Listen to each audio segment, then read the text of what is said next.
This is Real Estate Radio, presented by Eric Hatch of Adams Development Corporation. The Eric Hatch team is highly motivated, innovative, and knowledgeable for all things real estate. This is Real Estate Radio. Good morning, friends out there in the listening audience. Thanks so very much for tuning into Real Estate Radio this morning. I'm your host, Eric Hatch of Adams Development Corporation. You can always find us at 501 40th Street South in Fargo. And I simply want to say that it's off to a rockin' start here in the new year. Houses are still continuing to sell. Interest rates are still continuing to hang around 4.5%. And here's the big problem. I've talked about it the last couple of weeks, but I want to make sure you understand that we are almost out of houses to sell. I mean, when you break it down and you take out new construction and you take out condos and other things, for single-family homes in the Fargo, Moorhead, and West Fargo cities, there's less than 300 houses on the market that aren't new construction. So if you're out there and thinking, maybe I should consider moving, let's talk about this time frame here. If we list your house today, the average days on market right now are about 70. So that means that through January, February, and then some of March, your house is going to sit on the market if it's average. And if it's average, all of a sudden your house will sell in March, and then it's going to take roughly another 45 days to close. And so that means your move won't happen until roughly May. So if this timeline is right, that means that if you list your house today, you're not moving until May. And my guess is that it's going to be warmer than 0 degrees in May. That most, if not all, of the snow is going to be gone, and you could have a superb opportunity to move when it's not so rigid and rough outside. So, by the way, we're going to be able to get you an immense amount of money for your house because of the strength of the market right now. If there's not other listings out there that you're competing with, people will compete for your house. Boy, that's an exciting time, and we want to be at the crux of that exciting time for you. So please reach out to us. We'd love to hear from you, 369-4839, or you can always go to livefargomoorhead.com to check out everything about the real estate world. But first things first, let's check out what's happening with real estate news this week. Faced with tight inventories of homes for sale, more buyers are realizing that they may have to bend a little in order to get the home they want. According to a survey by the real estate brokerage Redfin, 35% of real estate agents said that buyers are now willing to pay more to find a home compared to this summer. About 30% of agents also reported that buyers are more flexible on features, held lower expectations for how far their money would stretch, and were looking to new construction due to inventory constraints.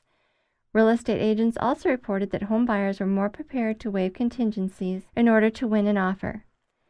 87% of the Redfin real estate agents surveyed cited limited inventory as the biggest challenge that home buyers face nationwide.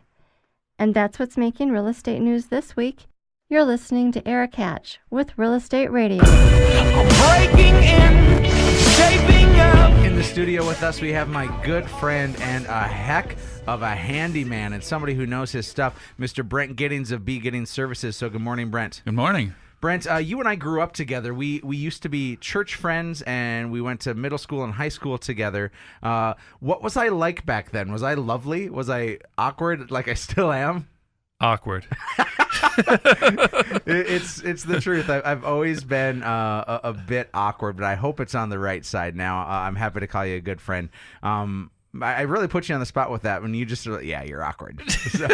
So thanks for that. Brent, what do you do for a living? Why should people know your name and care about what you do? Well, I do bathtub restoration, resurfacing bathtubs, and I also do interior painting. Mm-hmm. And you're very vague on that. Get a little more specific.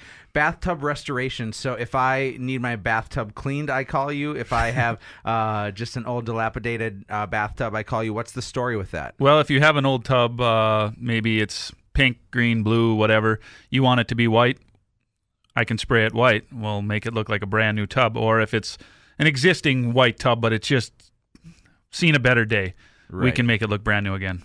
Now, I was actually in a house yesterday, saw a peach tub. Have you done any peach tubs yet? Yes. Okay. Yes, I have done a peach tub, yeah. What's the craziest color of tub that you've done?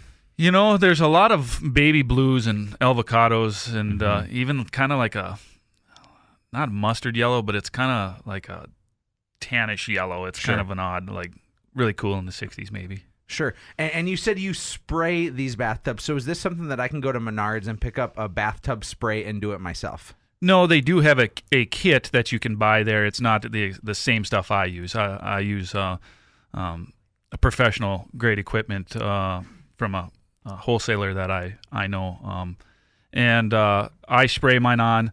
The kits you can probably buy here at the local store. They're a brush on or a roll on, but really the key in doing this is surface preparation. If you don't prep your surface well, your top coat won't bond to your tub, and it's most likely going to peel off or crack off. Yeah, my guess is, Brent, that a do-it-yourself project for your tub ends up getting you a phone call.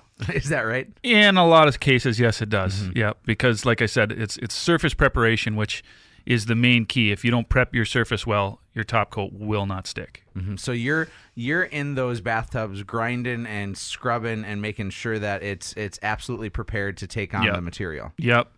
So how long does this process take from start to finish? An average tub, just a bathtub itself, takes probably 4 to 5 hours. Okay. You can use it the morning before I get there, and you can use it the next day. So you're not down without your bathtub at all. Right, and that's an exciting thing. Again, in the studio with us, Brent Giddings of B. Giddings Services, and we're talking bathtubs and restoration. It's not just bathtubs that you can do, though. You can do like the surrounds and the tile. Is that right? Oh yeah, and you can do all surfaces too. So you're talking countertops? Well, you could do a countertop. I've sprayed a cultured marbled countertop before. But you can do fiberglass, pressed steel, porcelain, acrylics, all tub surfaces, and that includes, if you had a tiled surround or whatever, you can do those as well. And Brent, I've seen your work. I don't want to steer incorrectly the people who are listening. Your work is great. And the reason why I have you on the show is because I stand behind your work, Brent. I think that you are pretty much the best in the business with what you do. And it's not a ridiculously expensive thing to have somebody do. It's not going to cost them $1,000 or $2,000, is it? No, an average tub starts at $350 to spray your basic tub, no walls or anything. But just the tub is $350. And if you have a good, solid, strong tub, you're not going to be able to replace that tub, a good, solid, strong tub, for $350. No, not at all. And then plus there's the demolition, right? The reconstruction, sheetrock, tub surround, a plumber. Right. I mean that bill, if you choose to change your tub out, is $1,000-$3,000. Yeah. And for you, it starts at $350. Yep. Brent, that's an awesome deal. We're going to keep talking, but what is this information if people want to get in touch with you? They can give me a call on my cell phone, which is 701-306-5383. Perfect. Yeah, again, 306-5383 for Brent Giddings. And Brent, you also are an interior painter, which I know you mentioned at the top of our interview, but you flip houses too. Yep. And you get a chance to go into some pretty unique situations. We were talking off air, but I'd love for you to share with the listening audience, what is it that you saw that was maybe the most obscure thing in this business? Well, you always run into interesting situations. One basement, they didn't have a shower downstairs, so they just tapped into the water heater and ran a hot line straight off the water heater, and then the water just goes on the floor. I've seen... So hold up. So somebody was pulling water and their shower was next to the water heater? They just had a direct line from it? Yeah, no shower curtains or nothing. You just stand there and let the water fly. Sounds great. I've seen where people don't have plumbing, basically. There was a vanity, and when the water would drain out the bottom of the sink, it would basically go into a hose and just go to the floor drain. So no socks when you wash your hands, right? They'll be wet. Yeah, that's right. Brent, do you remember, and this was a couple of years ago, it was Christmas Eve, you and I went looking for some houses for you to flip.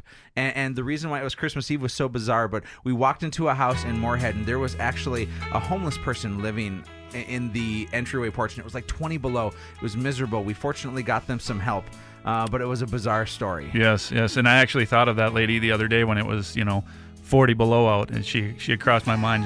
I just was wondering, where she was at these days. Yeah, we went and we got her some food, and then we also called some help so she could stay warm on Christmas Eve.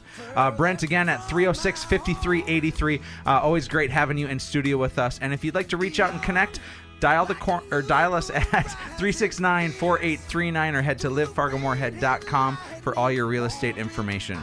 Now stick around. I have some awesome information to share with you, the picks of the week, and a few final thoughts. This is Real Estate Radio with Eric Hatch. Stick around. More Real Estate Radio with Eric Hatch after this. Don't survive.